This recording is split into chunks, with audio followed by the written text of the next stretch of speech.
So usually um, in Buddhism, one starts by taking refuge.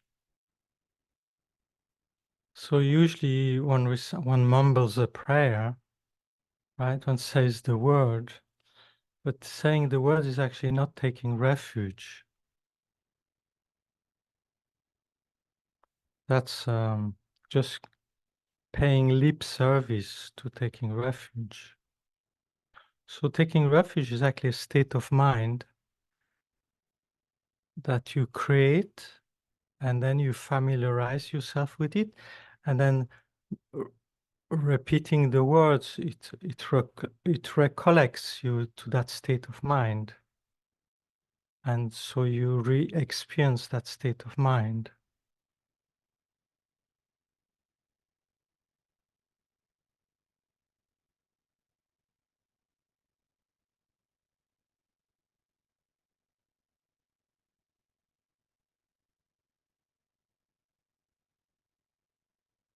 So taking refuge implies that we reflect or have a mental image of the state of enlightenment.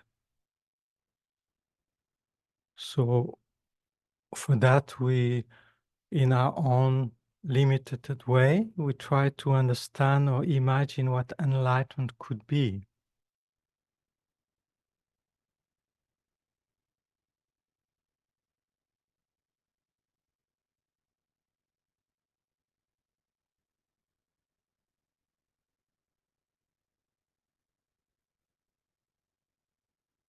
So Lama Zopa Rinpoche often used the term Sangye being, the one that has eliminated all hindrances, purified all obscuration, and developed all the qualities. So that's the shortest way to imagine what enlightenment is.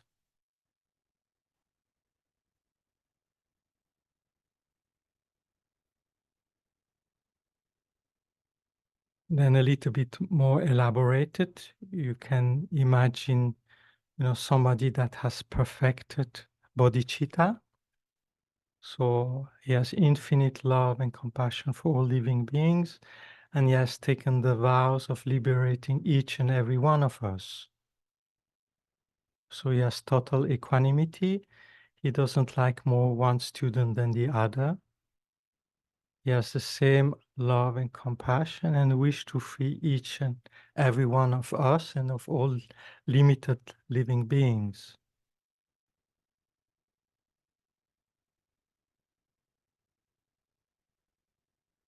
Then he has perfected his generosity, perfected his ethic, perfected his patience, perfected his perseverance, perfected his concentration, and perfected his wisdom.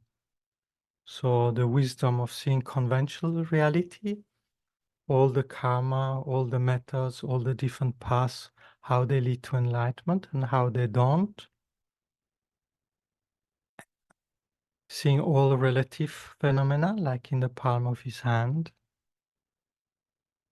and seeing the ultimate nature of all phenomena, the emptiness of inherent existence, and then seeing the two as inseparable. Our ultimate reality and conventional phenomena are the two sides of the same coin, and he doesn't see them sequentially, he sees them simultaneously.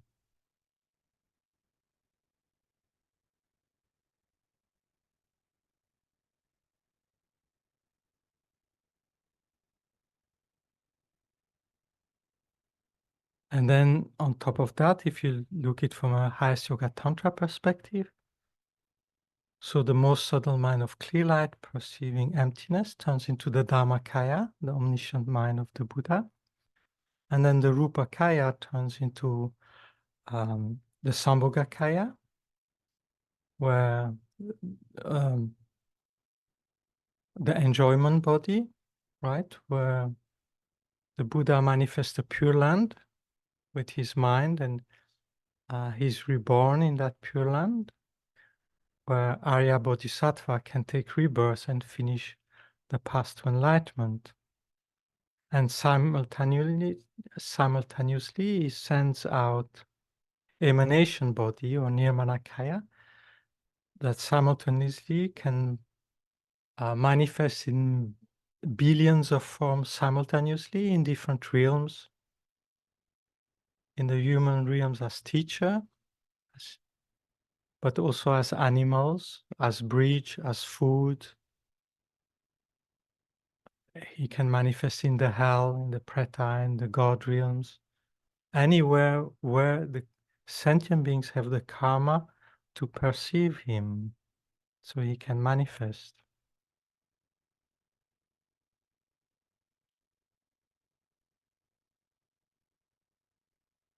So to that state, we turn our heart to that reality we take refuge in. And why do we take refuge? Why do we need help? It's because we are limited being. We are bound by karma and delusion. We are not free yet.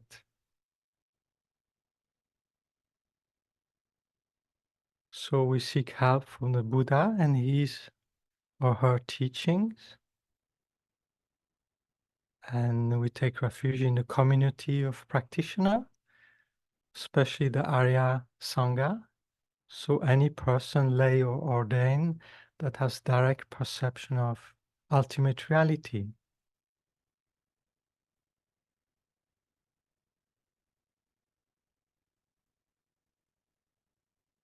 And then if one tries to do a Mahayana taking refuge, so on the same time one imagine oneself surrounded by all living beings.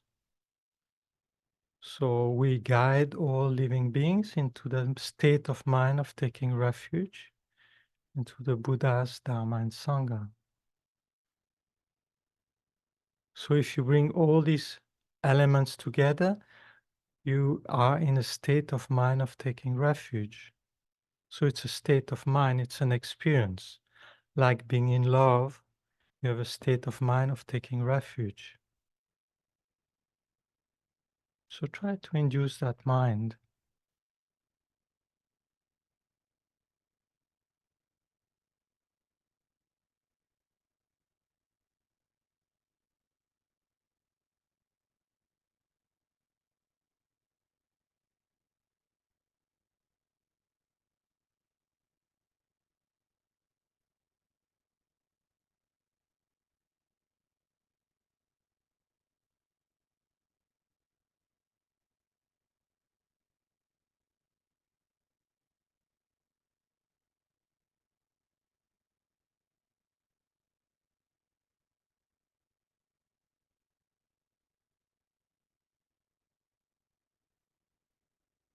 So some of us have difficulty visualize, so they can just imagine that space as a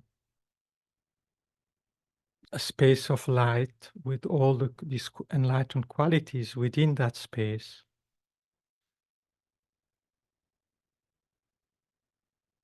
And other people can visualize Shakyamuni Buddha, so can imagine taking refuge in Shakyamuni Buddha.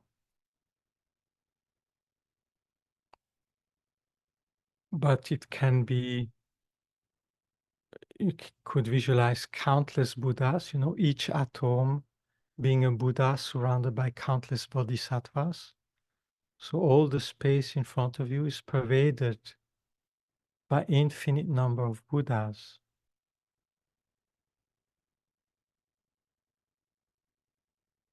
Or you could visualize Shakyamuni Buddha and all the lineage Lama from Shakyamuni Buddha down to your teacher, like in the refuge merit field.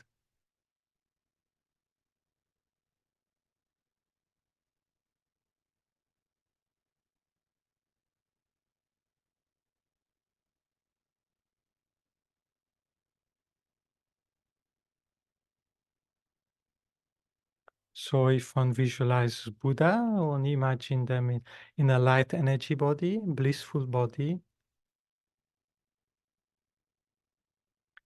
and pervaded by the qualities that was mentioned before.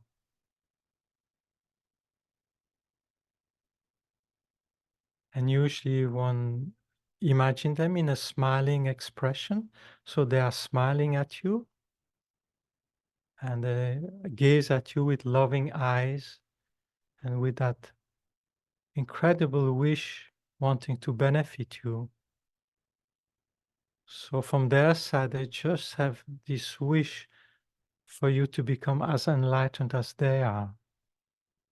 So from their side, it's just this joyous, blissful, loving energy pouring towards you.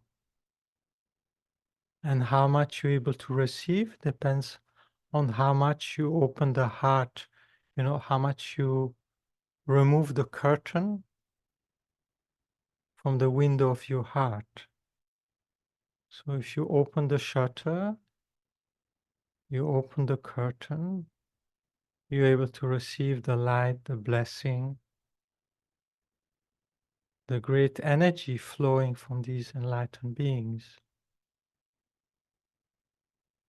And as you inhale, you imagine you inhale the light energy flowing from the heart into you. So with each inhale, you inhale light radiating from all these enlightened beings.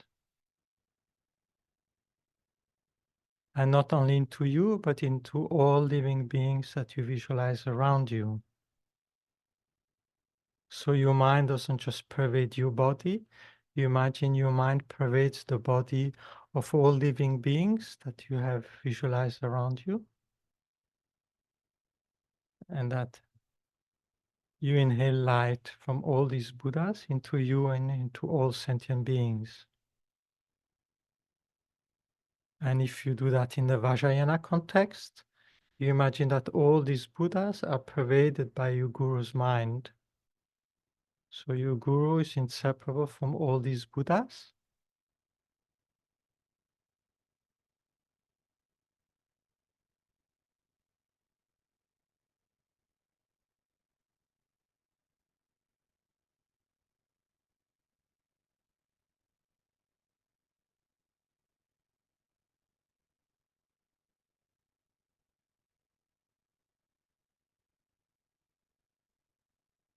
And we open our heart to all these infinite Buddhas so that they bless us, so that they lead us to their state of realization.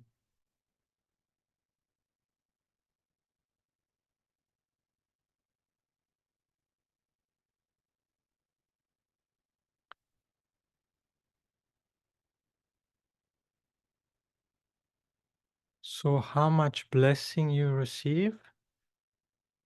Blessing is a dependent rising. So it doesn't exist from his own side. So how much blessing you receive depends on how much purity you visualize, you imagine in these Buddhas, how much you can focus on their infinite qualities, how much you can feel that from their side they have this intense wish to help you, and that there's no obscuration from their side to help you, and how much you are able actually to open your heart to their blessing by reflecting that we are really in a deep mess, in the sense that we're under the control of karma and delusion. We are not free at all. So how much burning desire you have to extirpate, how is it? Extirpate, thank you, extirpate you from the situation you are in. So from your side, you need to have this strong longing to get out, or from samsara, or from, how to say, from not being enlightened in a Mahayana way.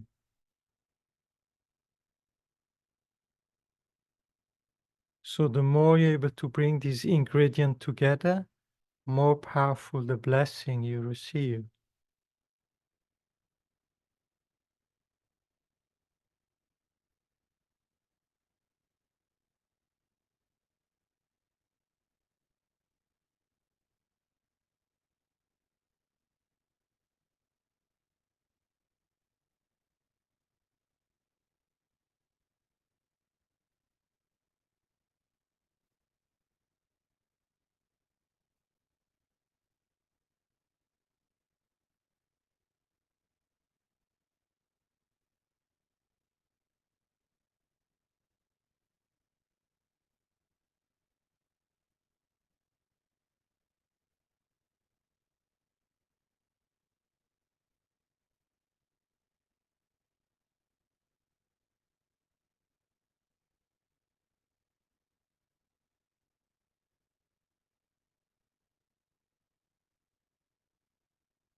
And then if you want to make it a transcendental practice of taking refuge, you added that there's no Buddha existing from his own side, there's no me existing from his own side, and there's no refuge existing from his own side.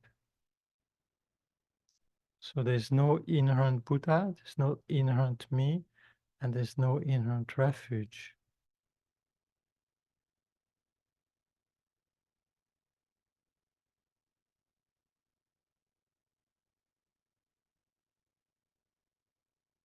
So Buddha is merely imputed on the collection of all these qualities.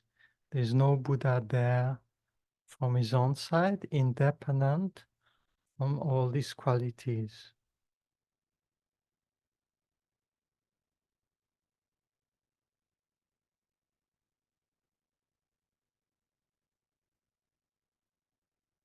And there's no solid me taking refuge. Me is merely imputed on the collection of this body and stream of consciousness. There's no other me in there.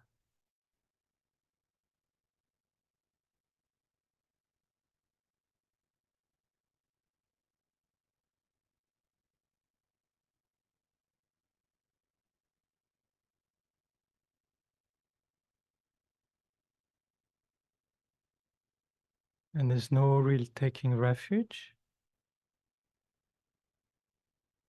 Taking refuge is merely imputed on that energy that one's heart open up and aspire to develop these enlightened qualities. On that we label taking refuge.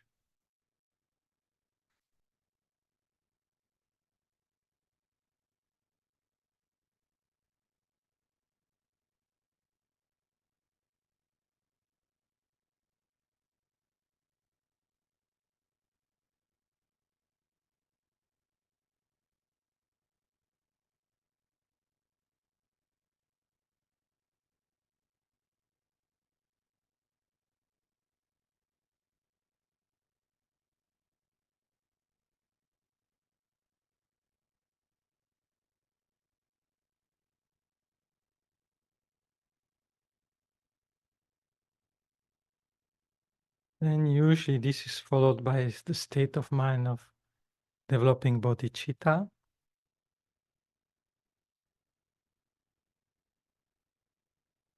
So there one would, for example, focus that like myself, I want to be happy. and have the right to be happy. So it is for each and every living being. So you expand your heart and mind to encompass all living beings.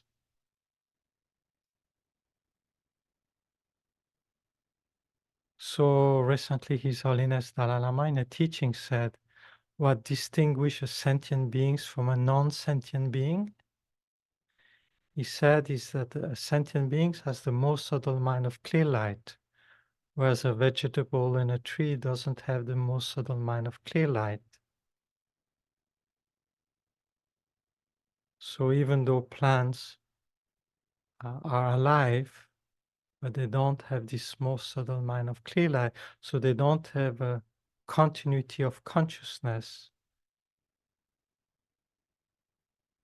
Is because the continuity of consciousness is established on the base of this most subtle mind of clear light that is eternal, that is beginning and endless.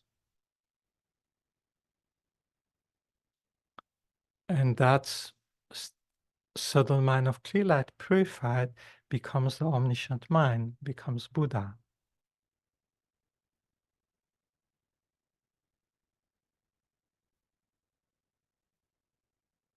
So we expand our heart mind to encompass all living beings that have this subtle mind of clear light, which all aspire to be happy and have the same right as me to be happy.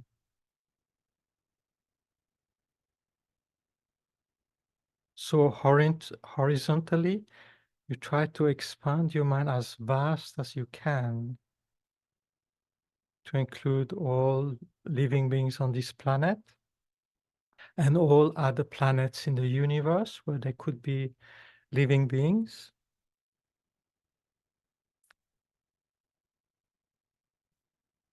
And then beings which don't have a material body, the various spirit, various devas, and the beings which have light energy body, like the devas of the form realm, and then the beings which don't even have a subtle body, which are just infinite space, infinite consciousness, and so forth. So sentient beings which live without body.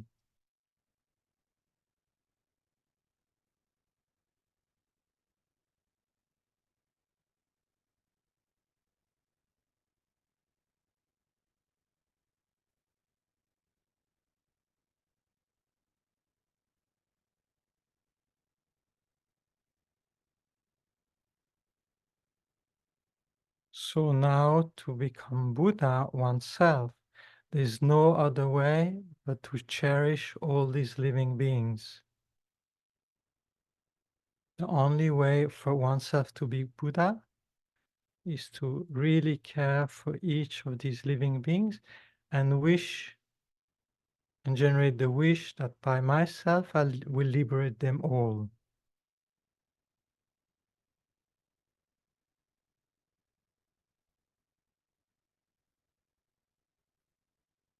So have this expansive state of mind that is imbued with love and compassion for each and everyone, and have this determination by myself alone, I will free each and every one of them.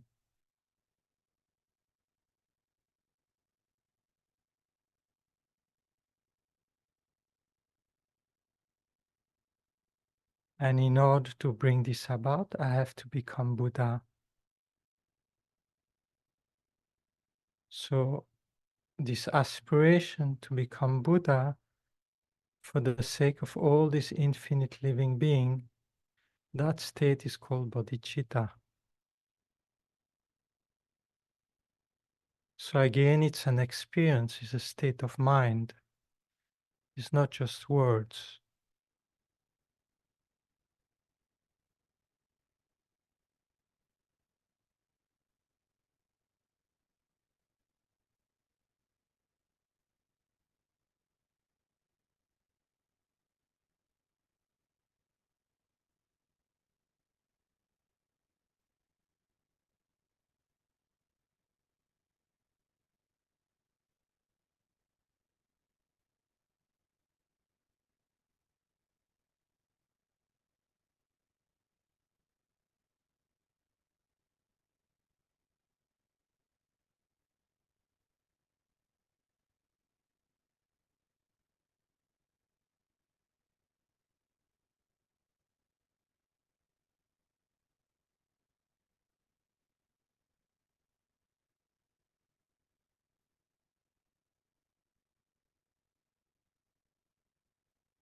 So in order to reach enlightenment, we are going to train a little bit in calm abiding and then reflect on the 12 links.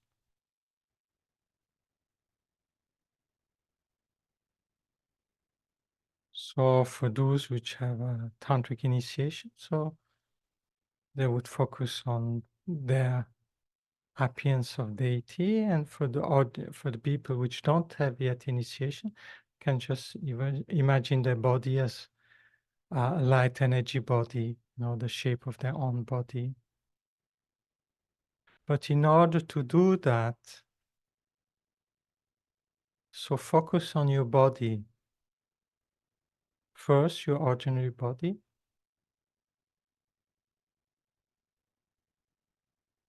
And there appear to be the body sitting here. And there's the body nest. We only have one body.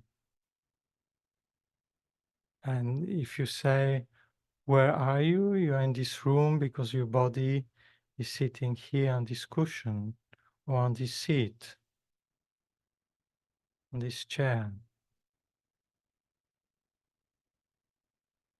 And if somebody asks where you are, you can point to that chair and there is Paul or Amy or whoever. So on this body sitting here, so is the body sitting here? Where is the body? You see, is the body objectively there? If you look from your mind's perspective, is the body sitting there?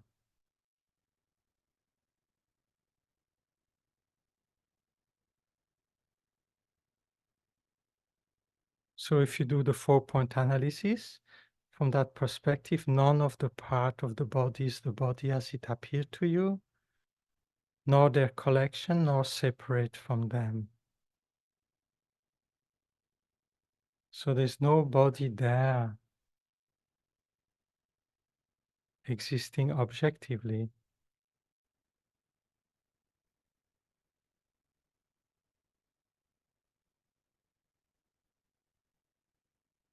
Yet on this collection of parts,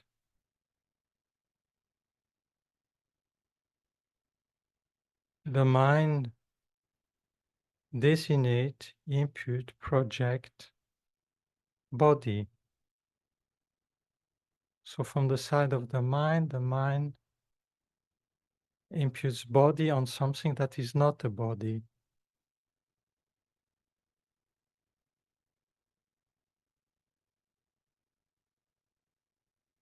So the body is empty from being a body there, objectively, from his own side, inherently, whatever word works for you. So there's nobody there.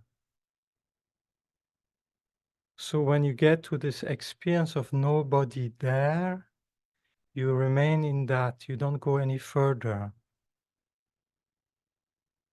You get into that experience of nobody there.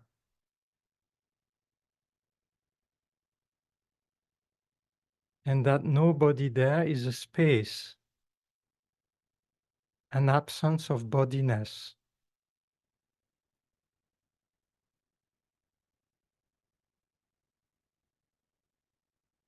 And that absence of bodiness, you imagine being in a state of bliss, pleasurable sensation. You just imagine it, you create it with your mind.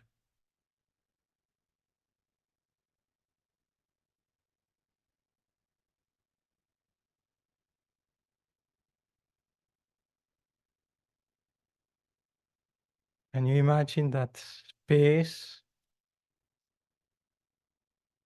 that blissful space of emptiness. Focus on the emptiness of the I. So I is merely designated on that space of bliss and emptiness. There's no other I. There's no other meditation. There's no other meditator than the meditation. I is merely imputed on the meditation.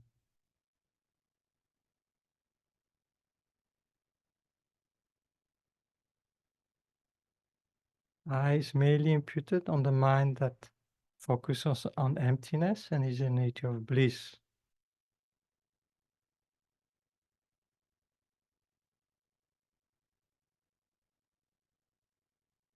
And that experience, you shape it into a light energy body.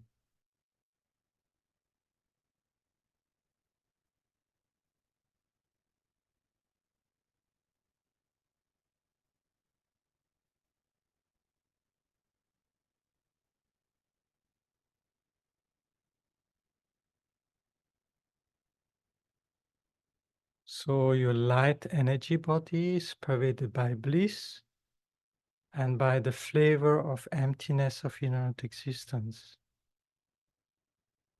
So your body appears but is not really there. And the I that makes the experience is not really there. Or philosophic language, you said the body is merely labeled by the mind and the I is merely labeled by the mind.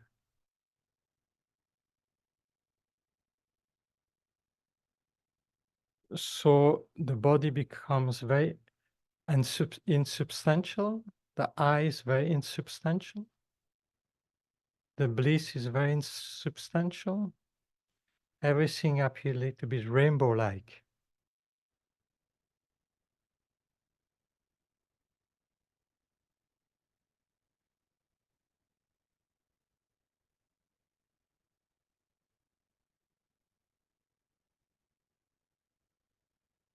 So within this rainbow-like body, you visualize the three channel.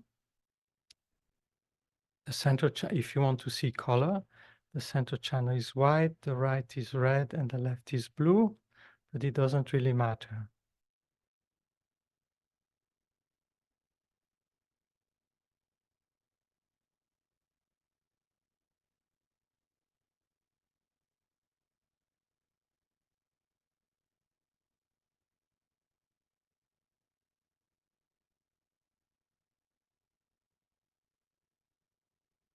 Then we can do one still 9-round breathing.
So basically, you try to focus on something, any part of that meditation where you feel your mind can focus on and find peace.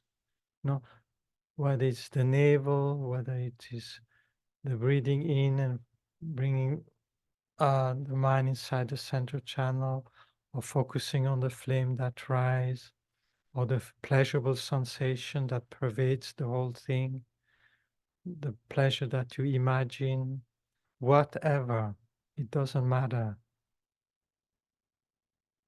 There's not one thing that is better than other. It's just what you experience and what you like to focus on. Or like Larry was focusing on the medicine Buddha, whatever. It's in terms of karma abiding, the object doesn't matter. Is whatever inspires you, whatever you like to hold your mind onto.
So now if you want to do the meditation perfect, while you meditate, you check where is the meditator. So 90% of the mind focuses on the meditation and 10% focus who's the meditator, where is the meditator. There's the meditation, but where is the meditator?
So the challenge with guided meditation like that is that if I use too many words, be too precise with the language, then it becomes too wordy, right?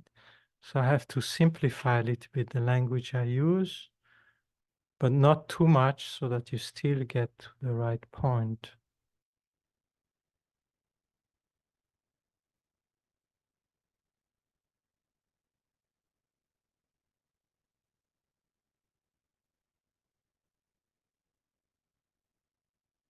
So meditation, you see, is about experience, no? So if you meditate and you don't get any experience, then something is wrong in your meditation. So you have to try to understand why you don't get experience, what's going on there, right? So all these meditation we do is to bring about a certain experience. But sometimes, I don't know, sometimes it's due to maybe a difference of culture or language, or sometimes it's hard to decipher, how to make it work.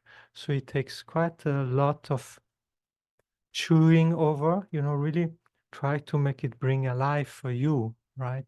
So it's kind of challenging because we all have different cultural makeup, different language, different. The same words means different thing for different people. So to bring these things alive, it takes really a lot of work. It's not easy. To become a meditator is not easy. To learn the meditation is easy. You just read the instruction, but actually, you can read the instruction how chocolate is made. It doesn't give you the taste, right? So you can memorize the definition how to do it. It doesn't give you the taste. So it's same thing with the meditation. How do you bring it to a point that it makes you an experience, right? And that's the whole process. It's yeah. Each one of us has to go through that learning process to bring it alive.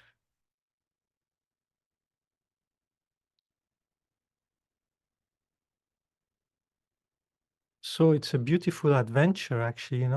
It's like yeah,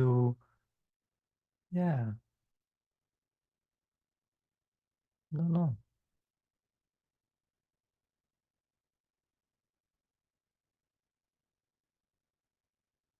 I mean, you really challenge your ordinariness of everything. And sometimes you really feel a little bit on a mushroom or LSD trip, because you really, how to, you question your perception, you question your experience. All what you take as real, you question, your very sense of I, you question. Who am I is put into question. What's the body? What's the mind? What are other people? What's the world? What is enlightenment? What's the path? The whole thing. You don't take just a word for it. What does it mean? What's my experience of it? So that's the process, you know. And what the Buddha said is, I cannot transfer my realization into you. I can just show you the way. You have to figure it out yourself, right? And that's what we all are in this thing, right? We have to figure it out. And that the lamas cannot transfer into us, right? So even His Holiness Dalai Lama, if he wants to, he cannot transfer his realization into us. We have to figure it out.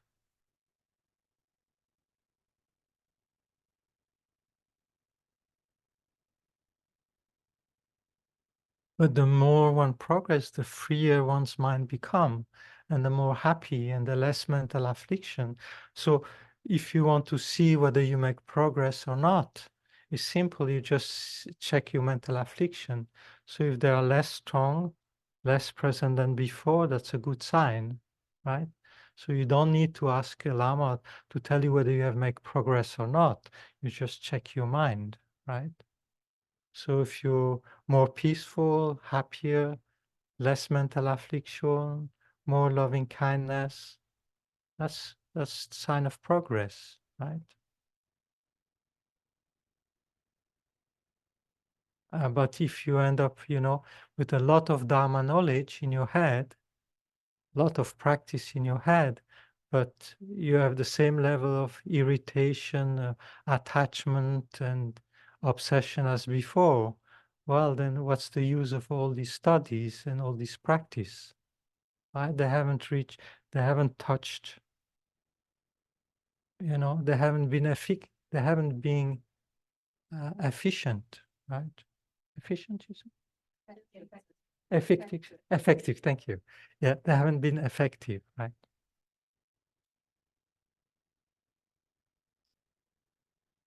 So I think for new people, of course, at the beginning, you learn all these concept ideas and so one approach like that. But for more senior students, which are on this path already 10, 20, 30 years, then you have to check, be honest, uh, how much progress have I made, Is my knowledge just intellectual information, or have I actually transformed? Have I become a better human being, you know? Am I freer? Do I have less fear, less anxiety, less attachment, you know? So that's, am I more loving, caring for others? Do I dedicate my time more for others? So these are signs of progress, right?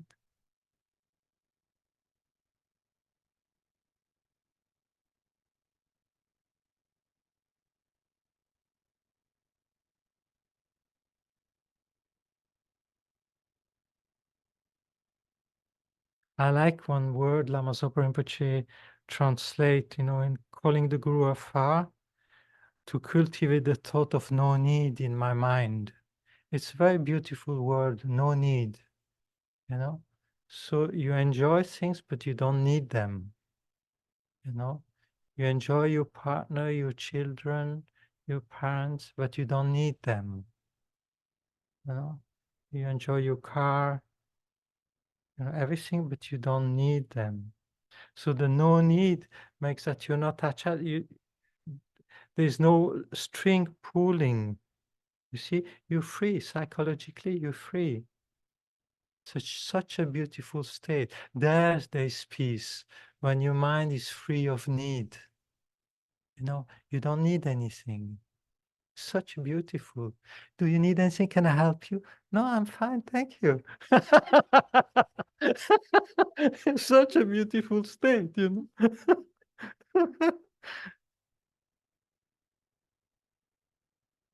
So psychologically, this thought of no need is so precious.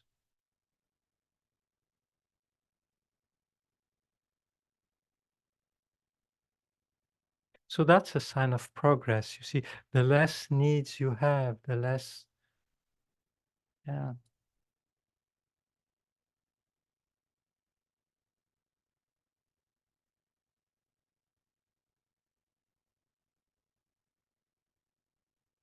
So Lama Zopa Rinpoche, at the end of his life, after establishing all this center and creating study programs and building statues and stupas and all these holy objects and creating merit by this and that activities. So he said, now it's time for the student to have experience, to have realization. So at the end of his life, he was very much, he wasn't, he used to say, it's not enough to be a good person. It's not, now I have many students that have a good heart, but that's not enough, you know. Now it's time for student to get realization. So I think when he was speaking that, he was speaking to all of us, not just a few. We should all train to get some experience, because otherwise the heart of Dharma is lost, right? So it becomes just another intellectual, nice system. But then you ask, where are the people which have that experience? Well, nobody, it's just the words left. Nobody has any more the experience. So then it becomes a tradition, an empty shell, like many other religions have become slowly dying out. You know that at some point there was this inner experience there. The founder and the first generation, these people really got something, and then slowly over the time it degenerates and there's only an empty shell. So it is the same danger for Buddhism to become an empty shell, right? And so we shouldn't say, oh, it's your job, it's your job. No, no, there's no choice. Each one can only point the finger to us, right? So each one of us, we have to, take responsibility, to try to develop these qualities and then to share them for the next generation. Yeah.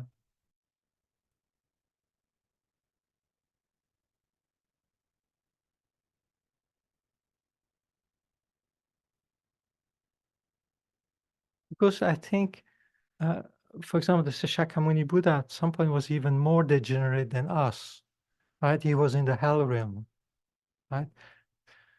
Yet by making effort, gradually he became enlightened, right?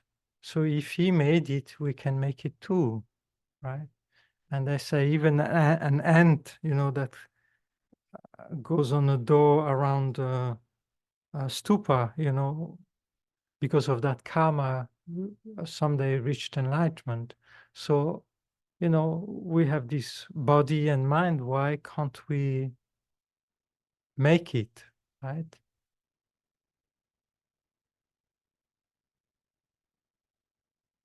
So I really feel we should all, what I feel is that many Westerner, they give up, somewhere around the way, they start with a lot of enthusiasm and then somehow, you know, they say, okay, maybe in 100 lifetimes. So let's take it easy. Let's enjoy while on the path, you know, Lama Zopa Rinpoche says like trying to sew with a two-pointed needle, you want to enjoy samsara and you want to reach liberation at the same time, right? So he says it's difficult to get very far with that attitude.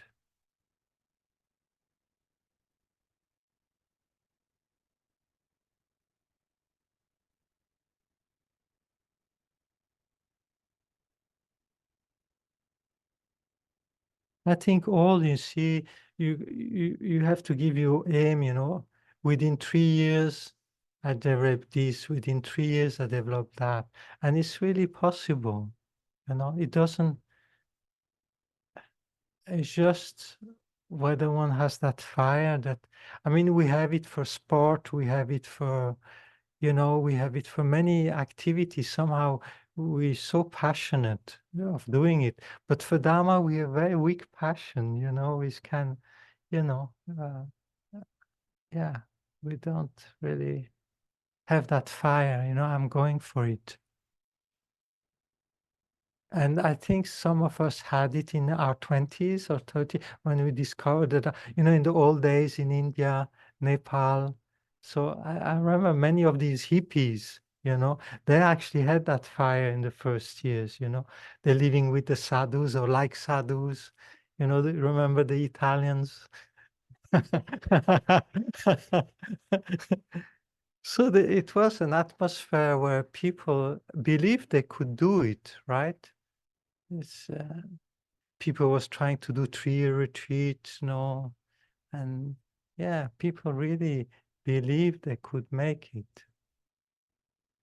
So it was beautiful to see that fire, that energy, and you know, and is that what started, this movement of establishing center and dedicating one's life to it, giving up everyday life to completely dedicate one's life to Dharma, right? So that fire was really strong there. So I think and to get some result, you need that fire, basically, you know. Otherwise, it becomes just like going to Sunday school, right? You know, you do a low maintenance, you know, but it's not enough to get really to experience. And yet, if we would make the effort, we could get it, right?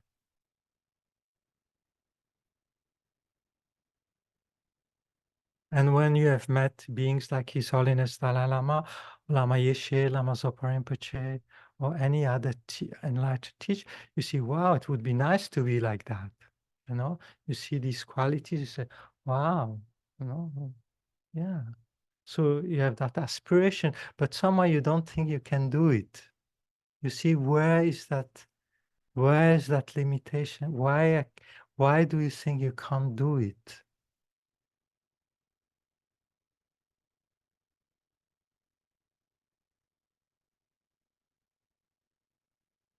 I think it's such an important topic to ask oneself why I think I can't do it.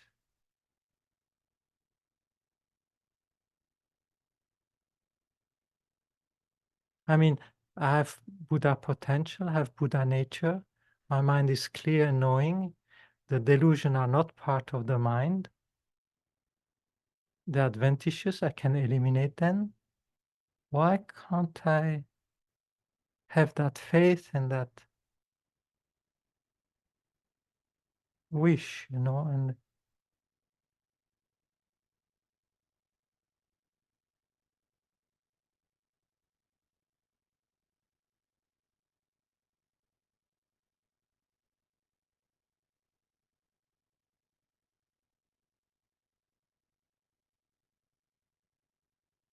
what do you think? Why can't we make it? What do you think? Why do you think you can't make it?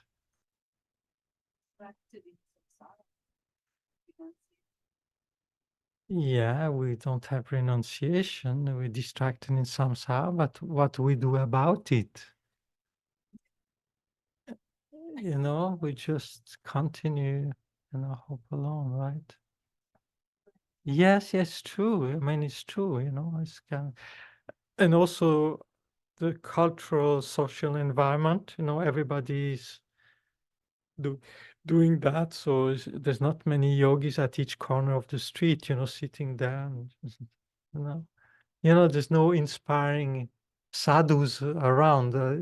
When you're in India, you see sadhus everywhere and temple. Even in the rickshaw, they have the little god and the offering of every morning they offer incense, to whatever. So the environment is very spiritually loaded, right? At least it was. I haven't been to land in India for 20 years, so I don't know how it is now. But in before, it was very loaded with spirituality, right? Nowadays, I don't know.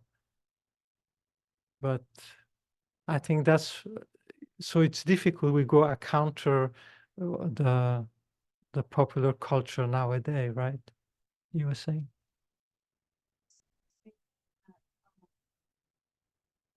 One of the preoccupations of us, I mean, people who are not monastics, I think you call them householders, is, I mean, sadly, we have to make a living and, like health insurance. I mean, we have concerns like this, Yes, right? definitely. And so it can be a stress Definitely. on us. And so um, personally, I have never really thought about, this conversation about being enlightened.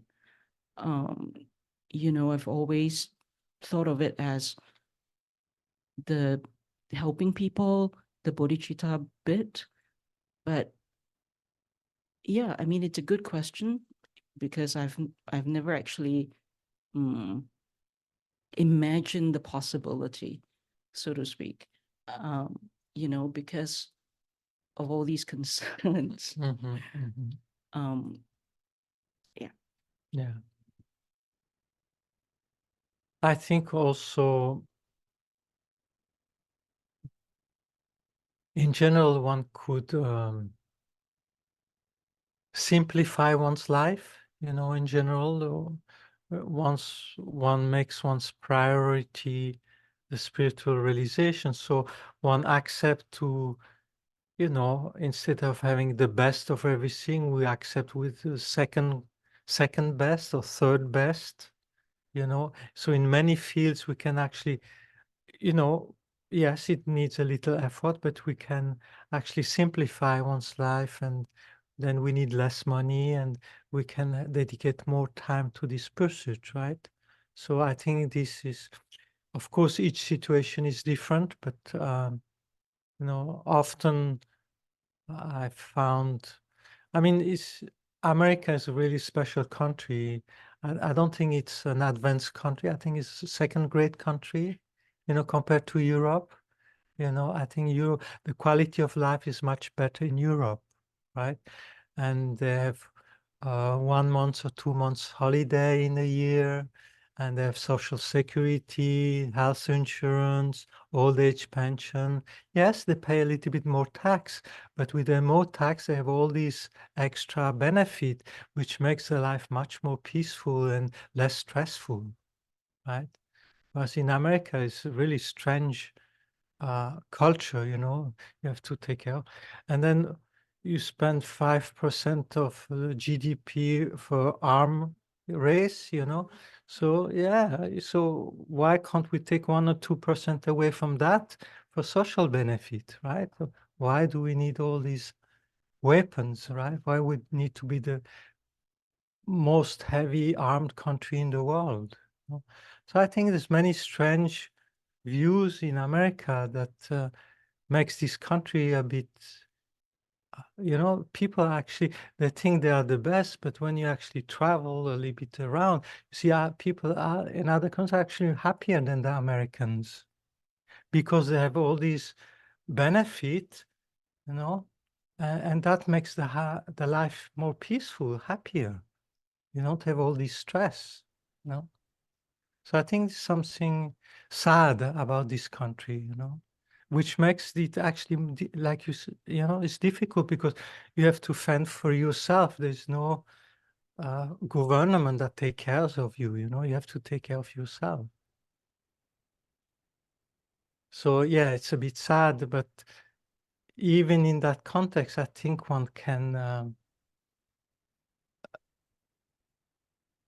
simplify a bit, I think sometimes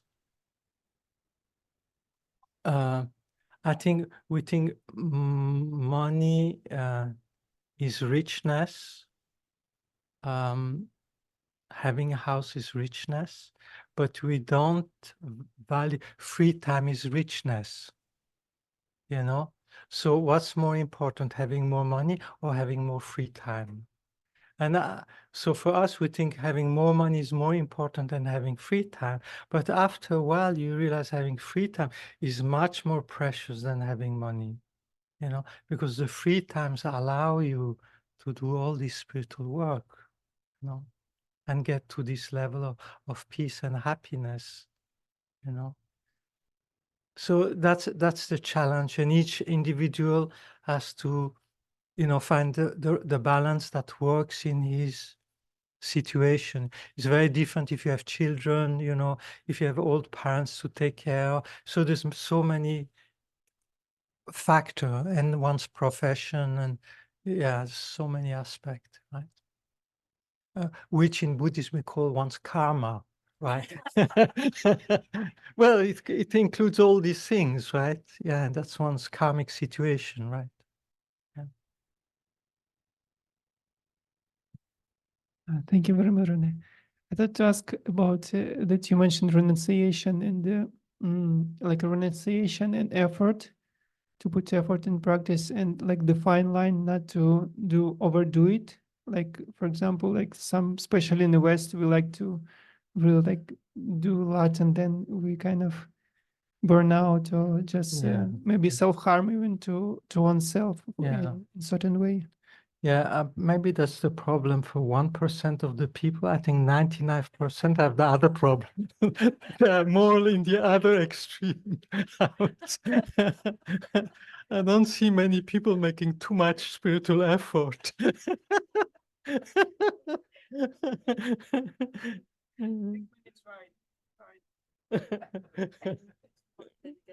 Yes, yes, yes, yes. Yeah, you know, in the practice of the bodhisattva, one of practice is to rest, right? In joyous perseverance, you know, one of the practice is to rest. You know, when you're tired, you rest and you get your energy back, you know, and then you pursue further, right? So, yeah, so rest is an important practice. But I think we are expert in resting, you know. We know how to rest in front of the TV, being couch potato, listening to music, going to concert, going to the beach. You know, we have many ways of resting. No. So how to be defined rest and laziness, these two?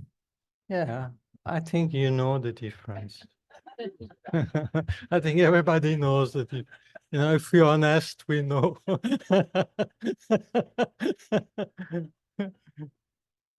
Mhm. Yeah. But I think that's why I think it's important to do group retreats, you know, because on one's own, depending on one's environment, it's difficult. We don't have support, right? So to do group retreat, you know, to come together and meditate together. So somehow you build up a positive dynamic. You take up good habits, and then you go home. You can try to continue that a little bit. You're inspired by, because in group retreat, is not only you meditate yourself, but because the other people do the same, somehow you make much more progress. You know, you're in a positive environment and you get some experience yourself, and then you realize, oh, it's actually possible. You know, oh, actually I can. You know, if I would give myself the supportive condition, I could actually make it, because you're able to do it in that group. So you say, oh, it's my experience. So, oh, why can't I? If I pursue that, I can actually make it. Right? So I think it's important to make group retreats. No, I think it's really important. That's what we in the West call Sangha, right? Spiritual companion, you know, brothers and sisters, we help each other to grow, right? To be inspired.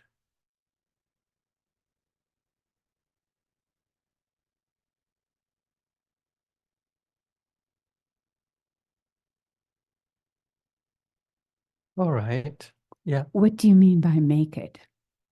Make it. Yeah, you just said I could make it. Are you We- talking about enlightenment in this lifetime?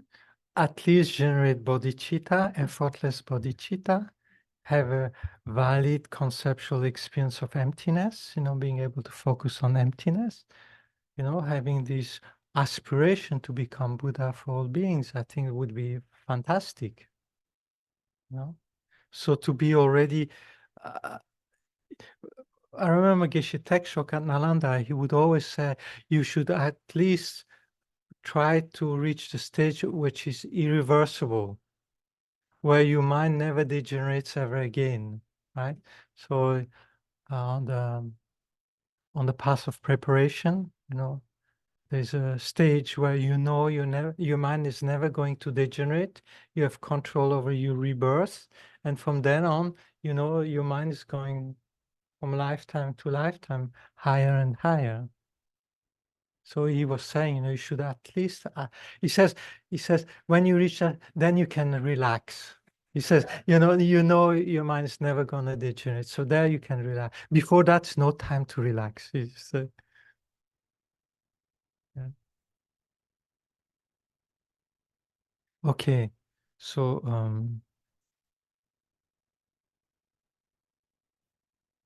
So Morrigan, you can unmute yourself, please. hmm? Oh, Okay.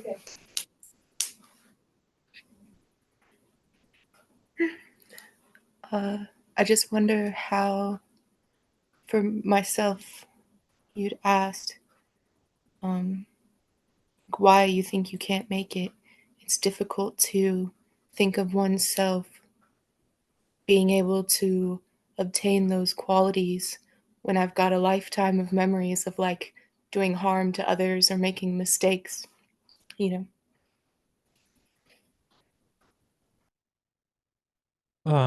All these things have one quality is that they can be purified.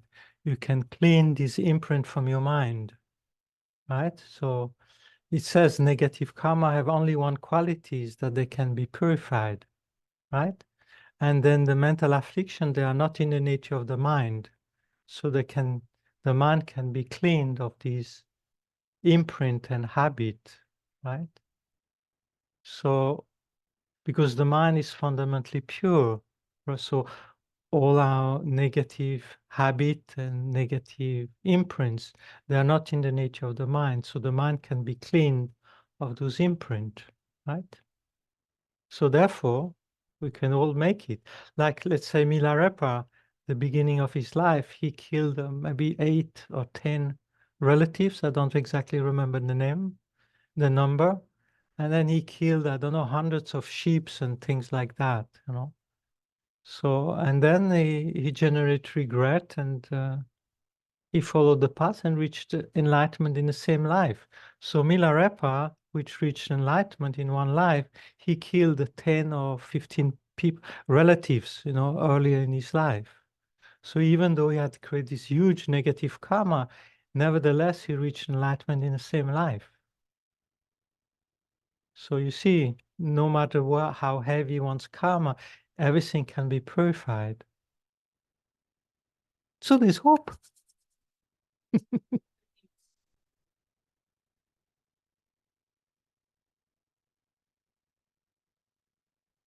Okay, let's do maybe 15 minutes break.